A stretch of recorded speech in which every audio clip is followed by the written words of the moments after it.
Hello बच्चों, कैसे हैं आप लोग? उम्मीद करते हैं आप मस्त होंगे, स्वस्थ होंगे। बच्चों, इसके पहले वाले वीडियो में हम लोगों ने एग्रीगेट डिमांड और एग्रीगेट सप्लाई से जितने भी कॉन्सेप्ट थे सबको एकदम डिटेल में पढ़ा था। आज बच्चों हम लोग पढ़ने वाले हैं कंजम्पशन फंक्शन और उससे रिलेटेड जितने भी कॉन्सेप्ट हैं। बच्चों, जितने भी कॉन्सेप्ट्स हैं उनको एकदम डिटेल में पढ़ाया जाएगा। कंजम्पशन फंक्शन के बारे में, उसका शेड्यूल बताया जाएगा, उसका कर्व बताया जाएगा, एवरेज प्रोपेंसिटी टू कंज्यूम और मार्जिनल प्रोपेंसिटी टू कंज्यूम क्या होता है और क्या क्या इसमें इंपॉर्टेंट पॉइंट है। सारे के सारे पॉइंट्स को इसमें कवर किया जाएगा। इसलिए बच्चों वीडियो को स्टार्टिंग से लेकर के एंड तक देखिएगा। सीबीएसई में इसके क्वेश्चंस कंफर्म आते ही आते हैं। 900% श्योर है कि यहाँ से क्वेश्चन आना है बच्चों। इसलिए वीडियो को स्टार्टिंग से लेकर एंड तक देखिएगा। तो आइए बच्चों, हम लोग स्टार्ट करते हैं और चलते हैं अपने टॉपिक पर।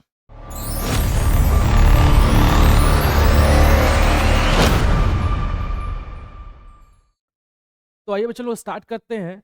और सबसे पहला टॉपिक जो हम लोग को पढ़ना है वो बच्चों पढ़ना है कंजम्पशन फंक्शन। कंजम्पशन फंक्शन पढ़ने से पहले बच्चों दो वर्ड का मतलब आप समझ लीजिए। एक है आपका कंजम्पशन और दूसरा है आपका इनकम।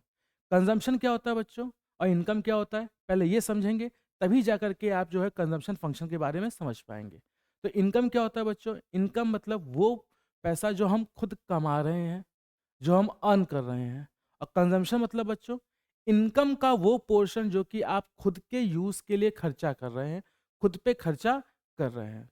तो इनकम क्लियर हो गया, जो हम अर्न कर रहे हैं। कंजम्पशन मतलब इनकम का वो पोर्शन जो कि हम अपने खुद के यूज़ के लिए खर्चा कर रहे हैं, अपने खुद की नीड और वांट को सेटिस्फाई करने के लिए खर्चा कर रहे हैं। तो इनकम और कंजम्पशन ये जो दो वर्ड हैं, इनके बीच में कुछ ना कुछ रिलेशन है। इनकम और कंजम्पशन के बीच में बच्चों कुछ ना कुछ रिलेशन है। तो इनकम और कंजम्पशन के बीच में जो रिलेशन है उसी को कहा जाता है कंजम्पशन फंक्शन। इनकम और कंजम्पशन के बीच में जो रिलेशन होता है उसी को बच्चों हम लोग क्या कहते हैं? उसी को हम लोग कहते हैं कंजम्पशन फंक्शन। देखिए यहाँ पे वही लिखा हुआ है, consumption function is a relationship between consumption and income. Consumption और इनकम के बीच में जो रिलेशन होता है, जो रिलेशनशिप होता है, उसी को हम लोग क्या बोलते हैं? उसी को हम लोग बच्चों बोलते हैं कंजम्पशन फंक्शन। यहाँ रिलेशनशिप वर्ड सुन करके आप जो है खुश मत होइए, यहाँ आपके रिलेशनशिप की बात नहीं हो रही है। यहाँ पे इनकम और कंजम्पशन के बीच के रिलेशनशिप की बात हो रही है कि इनकम और कंजम्पशन के बीच में जो रिलेशनशिप है, इनकम और कंजम्पशन के बीच में जो रिलेशनशिप है उसी को क्या कहा जाता है? उसी को कहा जाता है कंजम्पशन फंक्शन। क्लियर हो गया बच्चों कि इनकम और कंजम्पशन के बीच जो रिलेशनशिप है उसको क्या कहते हैं? उसी को हम लोग कहते हैं कंजम्पशन फंक्शन। इसको बच्चों और कैसे हम लोग रिप्रेजेंट कर सकते हैं कि कंजम्पशन और इनकम के बीच में जो फंक्शनल रिलेशनशिप होता है उसी को हम लोग क्या कहते हैं बच्चों? उसी को हम लोग कंजम्पशन फंक्शन कहते हैं। तो कंजम्पशन फंक्शन को बच्चों लोग ऐसे भी लिख सकते हैं कि सी क्या? सी मतलब कंजम्पशन, वाई मतलब क्या? इनकम। और इनके बीच में जो फंक्शनल रिलेशनशिप होता है उसी को हम लोग क्या कहते हैं? उसी को हम लोग कंजम्पशन फंक्शन कहते हैं। क्लियर हो गया बच्चों? एक बार इसका स्क्रीनशॉट ले लीजिए ताकि हम लोग इसका टेबल देख सकें, इसका ग्राफ देख सकें। ठीक है बच्चों, हो गया? तो अब आइए बच्चों मैं आपको इसका टेबल दिखाता हूं। बच्चों हमें क्या पढ़ना है? हमें पढ़ना है कंजम्पशन फंक्शन। क्या पढ़ना है बच्चों? हमें कंजम्पशन फंक्शन। और कंजम्पशन फंक्शन में हमने दो ही वर्ड को सीखा, एक इनकम और दूसरा कंजम्पशन। तो जो हमारा शेड्यूल बनेगा वो भी इनकम और कंजम्पशन को लेकर के ही बनेगा। इनकम बच्चों स्टार्टिंग में कैसे होगी? इनकम स्टार्टिंग में जीरो से स्टार्ट होगा और कांस्टेंट रेट से बढ़ेगा। ये हमने अपने पुराने वीडियो में बेसिक कंजम्पशन के साथ पढ़ चुका था कि इनकम जो है जीरो से स्टार्ट होगी और कांस्टेंट रेट से बढ़ेगी। तो जीरो, फिर 100, फिर 200, फिर 300, फिर 400 और 500। फिर कंजम्पशन। कंजम्पशन क्या जीरो लेवल ऑफ इनकम पे कंजम्पशन भी जीरो होगा? ऐसा हो नहीं सकता।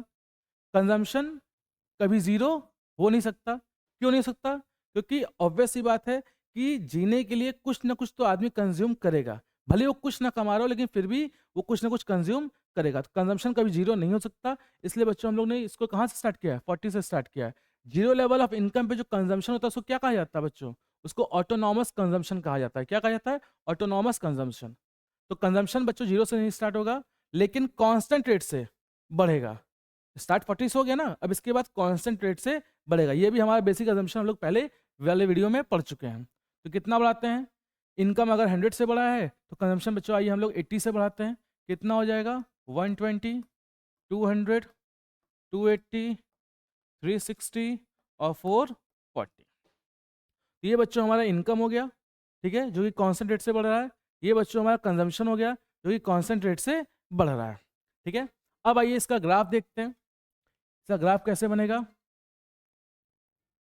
ये बच्चों हो गया हमारा एक्स एक्सेस, जहाँ पे हम लोग इनकम शो करेंगे, ठीक है।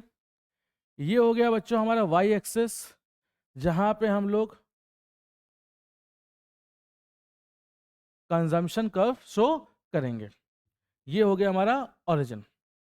बच्चों आपको स्टार्टिंग में बताया गया था प्रीवियस वाले वीडियो में कि जो हमारा इनकम कर्व होता है वो कहाँ से जाता है, वो वाई से जाता है, ओरिजिन से जाता है। कहाँ से जाता है बच्चों, ओरिजिन से जाता है। और कितने डिग्री का एंगल क्रिएट करता है, 45 डिग्री का एंगल क्रिएट करता है।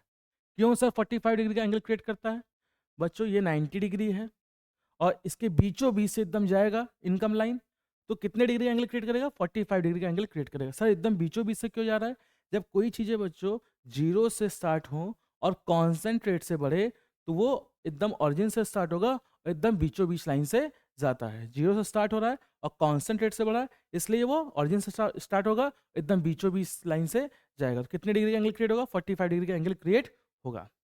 फिर हम लोगों ने बच्चों कंजम्पशन कर्व के बारे में पढ़ा था कि कंजम्पशन कर्व कहाँ से स्टार्ट होगा, ओरिजिन के थोड़े ऊपर से स्टार्ट होगा।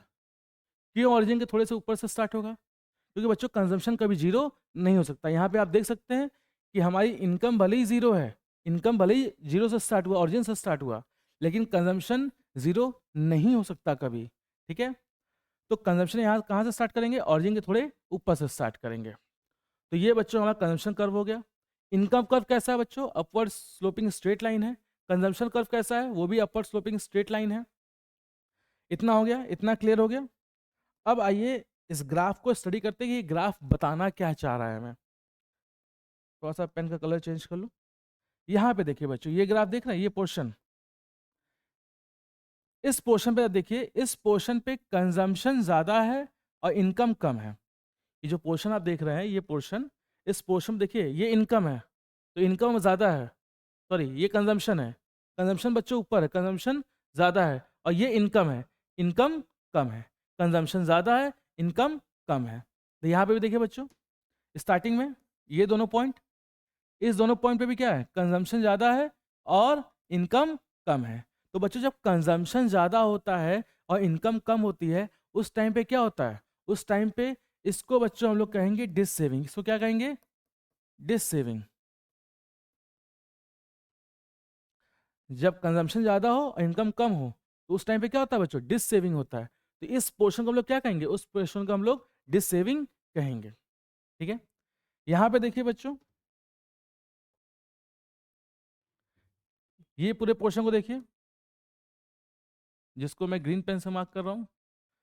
इस पोर्शन में बच्चों, इस पोर्शन में हमारा इनकम ज़्यादा है और कंजम्पशन कम है।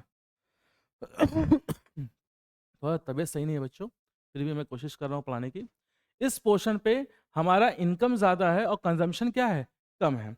इनकम ज़्यादा और कंजम्पशन कम। भाई जब आप कमा ज़्यादा रहे हैं, उसमें से खर्चा आप कम कर रहे हैं, तो आप क्या करेंगे, कुछ ना कुछ पैसा आप सेव करेंगे। मतलब बच्चों ये पोर्शन क्या शो कर रहा है, ये पोर्शन हमें सेविंग शो कर रहा है, ठीक है।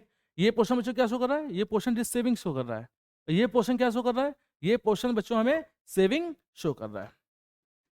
यहां पे आप देख सकते हैं, ठीक है बच्चों, इस पॉइंट को आप देख सकते हैं। ये इस पॉइंट पर, इस पॉइंट पे जितना इनकम है उतना ही कंजम्पशन है। इस पॉइंट पे बच्चों जितना इनकम है उतना ही कंजम्पशन है। इस पॉइंट को बच्चों हम लोग कहते हैं ब्रेक इवन पॉइंट, ठीक है। तो ब्रेक इवन पॉइंट क्या हो गया, जितना हमारी इनकम है उतना ही हमारा कंजम्पशन है। तो ब्रेक इवन पॉइंट के पहले क्या होता है बच्चों, डिस सेविंग, और ब्रेक इवन पॉइंट के बाद क्या होता है, सेविंग, ठीक है। यहाँ पे आप टेबल में भी इसको देख सकते हैं। देखिए ये पोर्शन बच्चों, ये हमारी इनकम कितनी है 200, कंजम्पशन में कितना है 200, ये है हमारा ब्रेक इवन पॉइंट।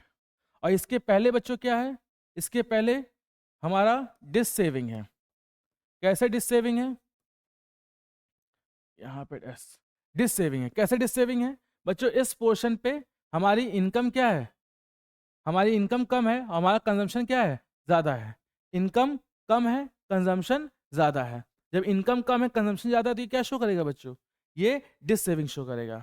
और यहाँ से लेकर के यहाँ तक, यहाँ पे आप देख सकते हैं हमारी इनकम ज़्यादा है और कंजम्पशन कम है। इनकम ज़्यादा है, कंजम्पशन कम है, तो ये पॉइंट क्या शो करेगा बच्चों, ये पॉइंट हमारा सेविंग शो करेगा। तो ब्रेक इवन पॉइंट के पहले डिस सेविंग होता है, और ब्रेक इवन पॉइंट के बाद क्या होता है, ब्रेक इवन पॉइंट के बाद सेविंग होता है। ब्रेक इवन पॉइंट के पहले बच्चों डिस सेविंग होता है, और ब्रेक इवन पॉइंट के बाद क्या होता है, सेविंग होता है। इसका स्क्रीनशॉट ले लीजिए बच्चों, ताकि फिर मैं जो है, जो ग्राफ ऑलरेडी पीपीटी में बना हुआ है वो मैं आपको दिखाऊं। ठीक है बच्चों, हो गया। अब देखिए इसका ग्राफ और शेड्यूल जो कि पीपीटी के फॉर्म में बना हुआ है। हमारी इनकम बच्चों 0, हमारी इनकम बच्चों स्टार्टिंग 0 से स्टार्ट होगा, फिर 100, फिर 200, फिर 300, फिर 400, फिर 500। कंजम्पशन बच्चों हमारा 40 से स्टार्ट होगा, तो ये कंजम्पशन कभी 0 हो नहीं सकता। फिर 120, फिर 80 का चेंज हो रहा है, यहाँ पे आप यहाँ देख सकते हैं हर बार 80 का चेंज हो रहा है, 80 का चेंज ले रहा है। और फिर आता है इसके बाद इसके ग्राफ की बारी, ये आता है बच्चों इसका ग्राफ। इस ग्राफ में आप यहाँ देख सकते हैं, ये बच्चों क्या शो कर रहा है, हमारा इनकम शो कर रहा है। ये हमारा क्या शो कर रहा है, कंजम्पशन शो कर रहा है। देख सकते हैं ये पॉइंट क्या है बच्चों, ये पॉइंट, ये हमारा ब्रेक इवन पॉइंट है। ब्रेक इवन पॉइंट के पहले डिस सेविंग है, यहाँ पे देख सकते हैं डिस सेविंग लिखा है। और ब्रेक इवन पॉइंट के बाद क्या है बच्चों, यहाँ पे सेविंग है। ठीक है, इसको स्क्रीनशॉट ले लीजिए, ताकि इसके बाद हम लोग अब चलें अपने अगले टॉपिक पर। हो गया बच्चों। इसके बाद नेक्स्ट टॉपिक जो बच्चों हम लोग को पढ़ना है, वो पढ़ना है type of propensities to consume. Propensity मतलब बच्चों हो जाता है एबिलिटी टू कंज्यूम, कि आप कितना कंजम्पशन कर सकते हैं। तो इसमें बच्चों हम लोग को दो टॉपिक पढ़ना है। पहला एवरेज प्रोपेंसिटी टू कंज्यूम, और दूसरा मार्जिनल प्रोपेंसिटी टू कंज्यूम। सबसे पहले बच्चों हम लोग एवरेज प्रोपेंसिटी टू कंज्यूम पे चलते हैं, कि एवरेज प्रोपेंसिटी टू कंज्यूम क्या होता है। The average propensity to consume is defined as ratio. ये क्या डिफाइन कर, ये क्या है बच्चों, ये रेशियो है। किसका रेशियो है, टोटल कंजम्पशन एक्सपेंडिचर और टोटल डिस्पोजेबल इनकम। आपकी इनकम कितनी है, उस पे आप कंजम्पशन कितना करते हैं, उसके रेशियो को हम लोग क्या कहते हैं बच्चों, एवरेज प्रोपेंसिटी टू कंज्यूम कहते हैं। आपकी इनकम कितनी है, उस पे आपका कंजम्पशन कितना है, उसके रेशियो को हम लोग क्या कहते हैं, उसके रेशियो को बच्चों हम लोग कहते हैं एवरेज प्रोपेंसिटी टू कंज्यूम। ठीक है, तो एवरेज प्रोपेंसिटी टू कंज्यूम क्या है बच्चों, रेशियो है। किसका रेशियो है, इनकम का, और उस पे कंजम्पशन कितना है उसका। किसका रेशियो बच्चों, इनकम का और कंजम्पशन का। तो इसको हम लोग कैसे लिखेंगे, average propensity to consume is equal to consumption divide by income. Consumption divide by income, C divide by Y. ठीक है बच्चों, तो हम लोग बोल सकते हैं APC is equal to C divide by Y, कि हमारी इनकम कितनी है, उस पर हमारा कंजम्पशन कितना है, इसके रेशियो के बारे में जो बात करें उसको हम लोग बोलते हैं average propensity to consume. Example देखिए बच्चों इसका। मान लीजिए बच्चों आपकी इनकम जो है 500 है, और उस पर आपका कंजम्पशन कितना है 400 है। इनकम कितनी है 500, कंजम्पशन कितना है बच्चों 400। तो आपसे बोला जाए फाइंड एपीसी, कंजम्पशन कितना है 400, इनकम कितना है 500, कितना आ जाएगा बच्चों 0.8। एपीसी कितना आ गया 0.8। एक और एग्जांपल लीजिए। मान लीजिए आपकी इनकम जो है क्वेश्चन दे रहा है 1000, और कंजम्पशन जो है वो दे रहा है 880। आप 1000 रुपये कमा रहे हैं, उसमें से 880 रुपये आप क्या कर दे रहे हैं बच्चों, उसमें से 880 रुपये आप खर्चा कर दे रहे हैं। You are required to find APC, बोला है एपीसी फाइंड करिए। हमारा कंजम्पशन एपीसी कैसे निकालते हैं? Consumption divide by income. तो हमारा कंजम्पशन कितना है बच्चों? 880 और डिवाइड बाय 1000 कितना आ जाएगा? 8.8, सॉरी 0.88 कितना आ जाएगा यहाँ पे? 0.88। मतलब जितना पोर्शन आप कमाते हैं उसका 0.88 पोर्शन आप खर्चा कर देते हैं 1 में से। 100 में से बात किया तो 88% खर्चा होगा। ठीक है, फिलहाल अपने को 100 में देखना है, ये अपने को 1 में से देखना है कि आप कितना कमा रहे हैं। 1000 कमा रहे हैं, उसमें से 880 रुपये आप खर्चा कर दे रहे हैं, इसको डिवाइड कर लिए, कितना आ गया? 0.88। ठीक है, अब एपीसी के बारे में बच्चों कुछ इंपॉर्टेंट बातें हम लोग करनी है। सबसे पहला इंपॉर्टेंट बात, इंपॉर्टेंट पॉइंट अबाउट एपीसी। बच्चों ये जो इंपॉर्टेंट पॉइंट है, इस पे सीबीएसई में कई बार क्वेश्चंस पूछे गए हैं, इसलिए जितने भी इंपॉर्टेंट पॉइंट यहाँ पे बताए जाएंगे उनको आप जो है अपने पास नोट करिएगा, मन लगा करके समझिएगा। सबसे पहला बच्चों आपका इंपॉर्टेंट पॉइंट जो इस पे है वो है, क्या कभी एपीसी जीरो हो सकता है? एपीसी जीरो कब होगा? एपीसी मतलब क्या होता है बच्चों? एपीसी मतलब होता है सी डिवाइड बाई वाई। जब दो नंबर को डिवाइड किया जाए, जब दो नंबर को डिवाइड किया जाए उसका आंसर जीरो आ जाए, ऐसा कब पॉसिबल है? जब न्यूमरेटर वाली वैल्यू जीरो हो। न्यूमरेटर वाली वैल्यू क्या हो बच्चों? जीरो। और इनकम जो है कुछ नंबर हो। न्यूमरेटर वाली वैल्यू जीरो हो और नीचे कोई नंबर हो, तो ऐसे केस में डिवाइड करने पे आंसर क्या आता है? जीरो आता है। ऐसे केस में बच्चों डिवाइड करने पे आंसर क्या आता है? ऐसे केस में डिवाइड करने पे आंसर जीरो आता है। जब ऐसे केस में डिवाइड करने पे आंसर जीरो आता है, तो एक बात बताइए बच्चों, क्या कभी कंजम्पशन जीरो हो सकता है? आप कमाएं लेकिन खाने में कुछ भी ना खर्चा करें, ऐसा पॉसिबल ही नहीं है भाई। हमारा कंजम्पशन कभी जीरो हो ही नहीं सकता, इसलिए कभी एपीसी जीरो नहीं हो सकता है। ठीक है, सेकेंड पॉइंट जो आता है, क्या कभी एपीसी ग्रेटर देन 1 हो सकता है? सॉरी बच्चों, कि क्या कभी एपीसी ग्रेटर देन 1 हो सकता है? बच्चों एपीसी मतलब सी डिवाइड बाई वाई। अब दो नंबर को डिवाइड करने पे 1 से बड़ा आंसर है, ऐसा कब पॉसिबल है? जब ऊपर वाली वैल्यू ज़्यादा हो, मतलब कंजम्पशन ज़्यादा हो और इनकम कम हो। दो नंबर को डिवाइड करने पे 1 से बड़ा नंबर है, ऐसा कब पॉसिबल है? जब ऊपर वाली वैल्यू ज़्यादा हो, न्यूमरेटर ज़्यादा हो और डिनोमिनेटर कम हो, मतलब कंजम्पशन ज़्यादा हो, इनकम कम हो। तो बच्चों क्या ऐसा हो सकता है कि कंजम्पशन ज़्यादा हो, इनकम कम हो? जी हाँ सर, ऐसा हो सकता है। कब हो सकता है? डिस सेविंग के टाइम पर। कब हो सकता है बच्चों? डिस सेविंग के टाइम पर। यहाँ पे मैं आपको दिखाता हूँ। देखिए बच्चों, यहाँ पे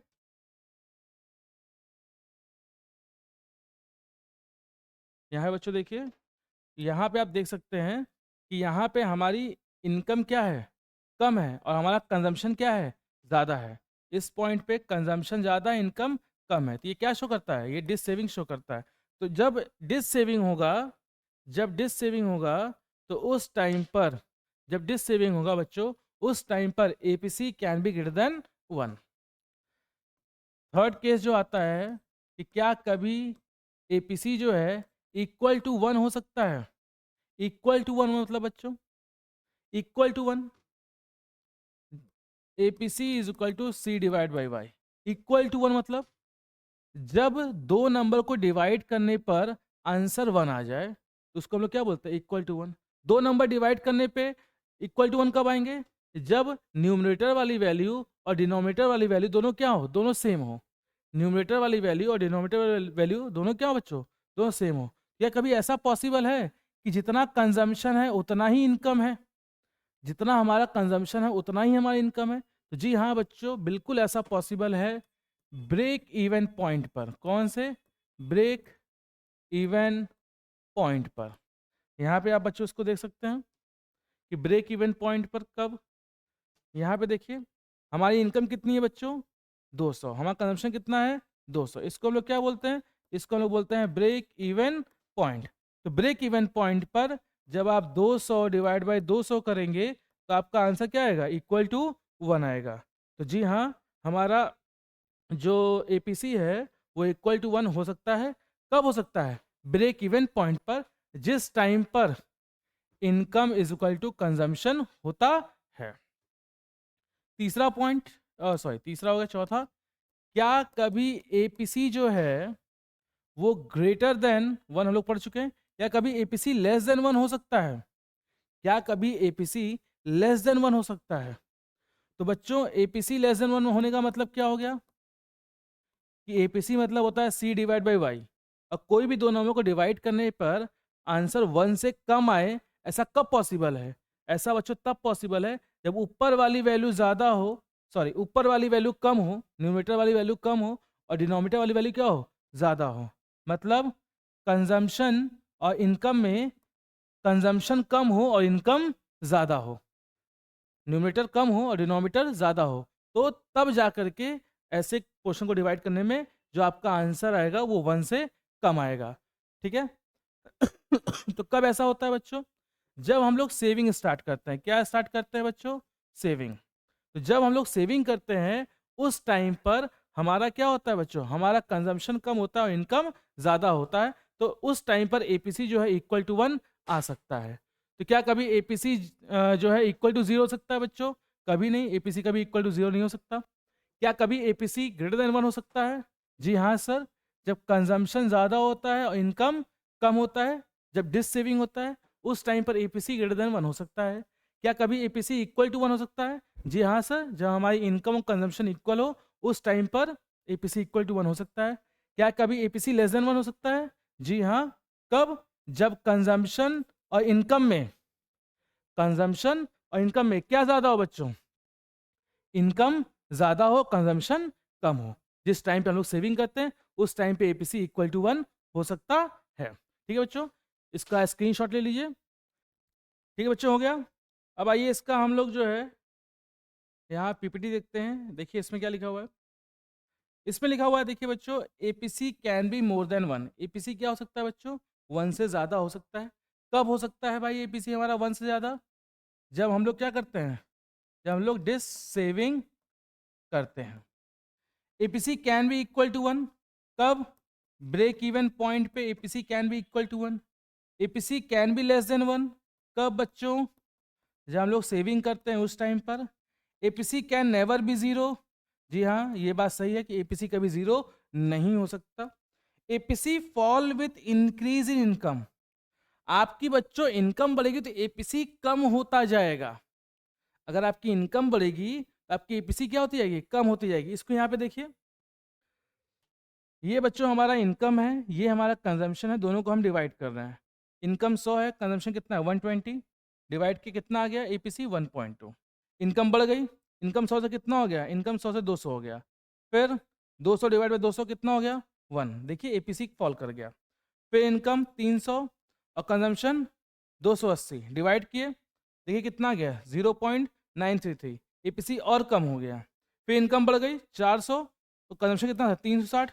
दोनों को डिवाइड कर लिए, कंजम्पशन डिवाइड बाई इनकम कितना आ गया? 0.9। तो ईपीसी और कम हो गया। 500 से कितना हो गया? 440 हो गया। पहले हमारी इनकम कितनी थी? 500 और कंजम्पशन उस टाइम पे कितना था? 440। कंजम्पशन डिवाइड बाई इनकम कितना किया बच्चों? 0.8। तो आप यहाँ पे देख सकते हैं कि जैसे जैसे मेरी इनकम बढ़ती जा रही है वैसे वैसे मेरा एपीसी क्या होता जा रहा है? कम होता जा रहा है। ऐसा क्यों हो रहा है बच्चों? अब आप इसका रीजन समझ लीजिए। जब आपकी इनकम बढ़ती है तो आपका कंजम्पशन भी बढ़ता है। लेकिन क्या इनकम बहुत ज़्यादा बढ़ जाए या इनकम लगातार बढ़ती रहे तो कंजम्पशन भी लगातार बढ़ता रहेगा? ऐसा नहीं है। जब आपकी इनकम बढ़ना स्टार्ट करती है तो इनकम में से कुछ पोर्शन आप बचा के रखना स्टार्ट कर देते हैं। आपका कंजम्पशन क्यों नहीं लगता है? बढ़ता तो है लेकिन कंजम्पशन के बढ़ने का रेट क्या हो जाता है बच्चों? रियलिटी में कम हो जाता है। जब आपकी इनकम बढ़ती है तो जिस रेट से आपकी इनकम बढ़ती है उससे कम रेट से कंजम्पशन बढ़ता है।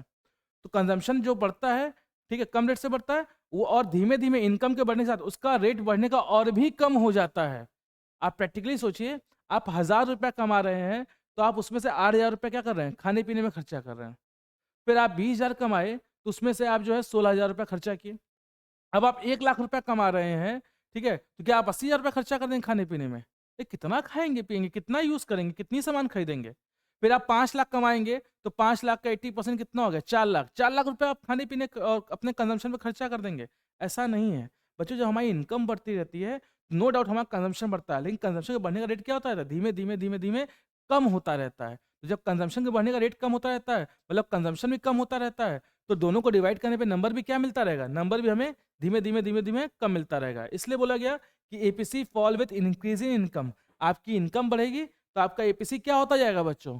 आपका एपीसी कम होता जाएगा। इसका भी बच्चों स्क्रीनशॉट ले लीजिए। तब हम लोग चले अपने नेक्स्ट पॉइंट एमपीसी पर। ठीक है बच्चों, हो गया। अब इसके बाद जो लास्ट टॉपिक हमारा आता है, जो अपने को पढ़ना है, वो पढ़ना है बच्चों मार्जिनल प्रोपेंसिटी टू कंज्यूम। ठीक है बच्चों, सबसे पहले आप ये बताइए मार्जिनल वर्ड मतलब क्या होता है? क्लास 11 में आप सुने होंगे मार्जिनल वर्ड। मार्जिनल मतलब बच्चों होता है चेंज। क्या होता है? चेंज।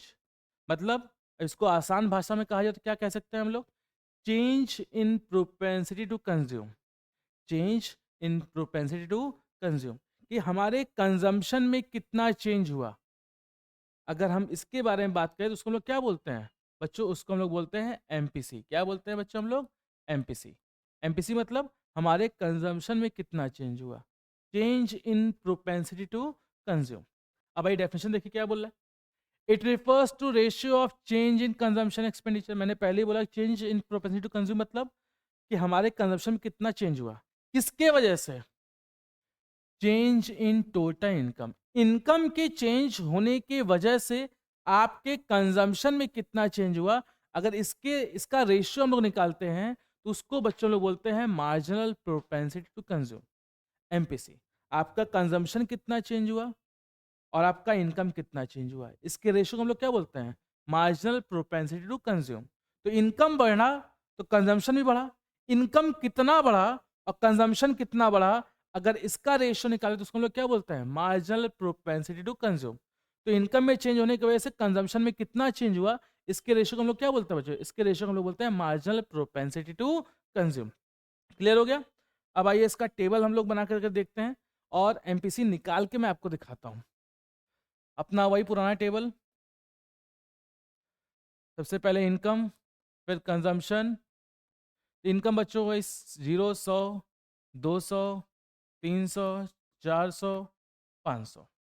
अच्छा, एक बात बताइए बच्चों कि ये टेबल मैं बार बार बना क्यों रहा हूँ? ये टेबल बच्चों मैं बार बार इसलिए बना रहा हूँ ताकि देखते देखते आपको याद हो जाए। मैं अपने शौकिया तौर पर नहीं बना रहा हूँ। आप देखते देखते इसको याद कर ले और एग्जाम में जो है यही सेम टेबल वहाँ पे बना करके चले आए, बिना किसी मेहनत के, बिना याद किए हुए। ठीक है, तो इनकम मालूम है अपने को 0, 100, 200, 300, 400, 500। और अब अपने को चाहिए कंजम्पशन। कंजम्पशन बच्चों स्टार्टिंग में हम लोग कितना लेते हैं? 40, क्योंकि कंजम्पशन कभी जीरो हो नहीं सकता। फिर 120, फिर 200, 280, 360, 440। एमपीसी का बच्चों फॉर्मूला मैंने आपको नहीं बताया। एमपीसी का फॉर्मूला होता है change in consumption divide by change in income. MPC का फॉर्मूला बच्चों क्या होता है? Change in consumption divide by change in income. आपका इनकम कितना चेंज हुआ, उस पर आपका कंजम्पशन कितना चेंज हुआ, इसके रेशियो को हम लोग कहते हैं एमपीसी। ये बताया था, तो उसको हम लोग लिख कैसे सकते हैं? उसको हम लोग लिख सकते हैं change in income divide by change in consumption. तो अगर हम लोग को एमपीसी चाहिए तो पहले अपने पास क्या होना चाहिए? अपने पास चेंज इन इनकम होना चाहिए और चेंज इन कंजम्पशन होना चाहिए। तो हम लोग पहले बच्चों इसमें क्या निकालेंगे? चेंज इन इनकम निकालेंगे, फिर चेंज इन कंजम्पशन निकालेंगे। ठीक है, पहला वाला डैश ले लेंगे क्योंकि बच्चों इसके पहले क्या इनकम थी? तो जीरो थी, तो वहाँ पे कोई चेंज आएगा नहीं। ठीक है, फिर हमारी इनकम कितनी बढ़ गई बच्चों? 100 की बढ़ गई। फिर इनकम कितनी की बढ़ गई? 100 की। फिर 200 से कितना हो गया? 300। फिर 100 चेंज हो गया। फिर 300 से कितना हो गया? 400। फिर 100 का चेंज हो गया। 400 से कितना हो गया? 500। फिर कितने का चेंज हो गया? 100 का। कंजम्पशन, पहला वाला कंजम्पशन भी, चेंजिंग कंजम्पशन भी हम लोग उसको क्या ले लेंगे? डैश ले लेंगे, क्योंकि इसके पहले कंजम्पशन क्या था वो मालूम नहीं था, इसलिए हम लोग उसको डैश ले ले रहे हैं। और ऑब्वियस सी बात है उसके पहले वाला डैश ही होगा, निकाल नहीं सकते। यहाँ कितने का बच्चों कंजम्पशन बढ़ा? 40 से 120 हो गया, कितना बढ़ा? 80। 120 से 200 हो गया, कितना हो गया? 80। फिर यहाँ पे 80, फिर यहाँ पे 80, फिर यहाँ पे 80। ठीक है, अब अपने को चाहिए एमपीसी। क्या निकालना है बच्चों? MPC, marginal propensity to consume. तो एमपीसी कैसे निकालेंगे बच्चों? एमपीसी का फॉर्मूला क्या है? एमपीसी का हमारा फॉर्मूला है change in consumption divide by change in income. Change in consumption कितना है? 80 और चेंज इन इनकम कितना है? 100। तो 80 divide by 100 is equal to 0.8। फिर यहाँ पे भी चेंज कंजम्पशन कितना है 80 divide by 100 is equal to 0.8। तो हर एक केस में कितना आ जाएगा बच्चों 0.8 आ जाएगा। क्लियर हो गया? इस टेबल को देख लीजिए, इसका स्क्रीनशॉट ले लीजिए। ठीक है बच्चों, हो गया। अब इसके बच्चों हम लोग कुछ इंपॉर्टेंट पॉइंट्स पढ़ेंगे। ठीक, क्या पढ़ेंगे बच्चों? Important point about MPC. MPC के बच्चों लोग कुछ इंपॉर्टेंट पॉइंट पढ़ेंगे। सबसे पहला पॉइंट है एमपीसी कैन बी जीरो। जैसे बच्चों हम लोग एपीसी के इंपॉर्टेंट पॉइंट्स पढ़े थे ना, उसी तरीके से एमपीसी के भी कुछ इंपॉर्टेंट पॉइंट्स हैं। तो सबसे पहला पॉइंट है कि क्या कभी एमपीसी जीरो हो सकता है? बच्चों बात बताइए, कोई भी नंबर जीरो कब होता है? कोई भी नंबर जीरो कब होता है? कोई भी नंबर जीरो तब होता है जब उसकी ऊपर वाली वैल्यू क्या हो जाए बच्चों? न्यूमरेटर क्या हो? जीरो। तो क्या कभी ऐसा हो सकता है कि इनकम के बढ़ने पर कंजम्पशन कुछ भी ना बढ़े? तो जी हाँ बच्चों, ऐसा हो सकता है इन case of rich people. Ambani है, अंबानी की जैसी इनकम बढ़ेगी, क्या वो उसमें से पूरा का पूरा पैसा कुछ नहीं, या पूरा पैसा या कुछ पैसा जो कंजम्पशन पे खर्चा कर देंगे? ऐसा जरूरी नहीं है। अंबानी की इनकम बढ़ रही है तो उसमें से जरूरी नहीं कि वो कुछ ना कुछ पैसा जो है कंजम्पशन पे खर्चा करे। उनके पास ऑलरेडी सारी की सारी नीड और वांट वाली चीज़ें ऑलरेडी अवेलेबल है, उनके पास सारी चीज़ें पहले से ही अवेलेबल है। तो हो सकता है कि उनकी इनकम बढ़े तो उसमें से वो कंजम्पशन पे कोई भी पैसा खर्चा ना करें। ठीक है, तो जब उसमें से वो कोई भी पैसा कंजम्पशन खर्चा नहीं करेंगे तो उस टाइम पे हमारा चेंजिंग कंजम्पशन क्या हो जाएगा? चेंजिंग कंजम्पशन जीरो हो जाएगा, और zero divide by anything is equal to zero. तो जी हाँ बच्चों, एमपीसी जीरो के इक्वल हो सकता है। पॉइंट नंबर 2, क्या कभी एमपीसी इक्वल टू 1 हो सकता है? तो in case of poor people. Equal to 1 मतलब बच्चों एक बात है, कोई भी नंबर इक्वल टू 1 कब आएगा? जब चेंज इन कंजम्पशन ऊपर वाली वैल्यू और नीचे वाली value denominator, change in consumption change in income दोनों क्या हो? दोनों के दोनों सेम हो। जितना इनकम बढ़ रहा है उतना ही कंजम्पशन बढ़े, और फिर दोनों को डिवाइड करें तो आंसर क्या आएगा? 1। तो ऐसा गरीब आदमी के केस में हो सकता है। गरीब आदमी के केस में जैसे ही उसकी इनकम बढ़ेगी, जैसे ही उसकी इनकम बढ़ेगी, तो जितनी उसकी इनकम बढ़ेगी वो अपनी नीड ऑफ वांट को फुलफिल करने के लिए पूरा का पूरा एंटायर इनकम कंजम्पशन पे खर्चा कर सकता है। तो ऐसे केस में हमारा जो होता है वो एमपीसी इक्वल टू 1 हो सकता है। तो बच्चों MPC equal to 1 poor people case में हो सकता है, और MPC equal to 0 rich people के केस में हो सकता है। क्लियर हो गया? तीसरा पॉइंट, एमपीसी बच्चों वो हमेशा 0 और 1 के बीच में ही रहेगा। एमपीसी क्या रहेगा बच्चों? हमेशा 0 और 1 के बीच में रहेगा। ठीक है, क्यों ऐसा? क्योंकि नॉर्मली मैक्सिमम लोग जितना पैसा एडिशनल कमाते हैं उसमें से कुछ पैसा वो सेव कर लेते हैं और बाकी पैसा वो कंजम्पशन में खर्चा करते हैं। तो जितना वो इनकम कमाएंगे उसमें से कुछ पैसा वो सेव कर लेंगे, तो ऑब्वियस सी बात है चेंज इन कंजम्पशन क्या हो जाएगा? चेंज इन इनकम से कम हो जाएगा। और जब चेंज इन कंजम्पशन जो है चेंज इन इनकम से कम हो जाएगा तो डिवाइड करने पे जो आंसर आएगा वो क्या आएगा? वो 1 से कम आएगा। तो एमपीसी बच्चा क्या होता है? हमेशा 0 से 1 के बीच में होता है। पॉइंट नंबर 4, एमपीसी एमपीसी जो है बच्चों, एमपीसी आपका MPC falls with MPC falls with increase in income. अगर आपकी इनकम बहुत तेजी से बढ़ रही हो, आज 100 बढ़ी, कल 200 बढ़ गया, परसों 500 बढ़ गया, फिर उसके बाद 2000 बढ़ गया, फिर 20,000 बढ़ गया, फिर 1 लाख बढ़ गया, तो ऐसे केस में बच्चों कंजम्पशन उतनी स्पीड से नहीं बढ़ पाता है। तो ऐसे केस में एमपीसी क्या होता है बच्चों? एमपीसी आपका फॉल करने लगता है। एमपीसी क्या करने लगता है बच्चों? फॉल करने लगता है with increase in income, income के बढ़ने के साथ। क्लियर हो गया? इसको देखिए बच्चों, यहाँ पर इसका स्क्रीनशॉट पहले ले लीजिए आप लोग।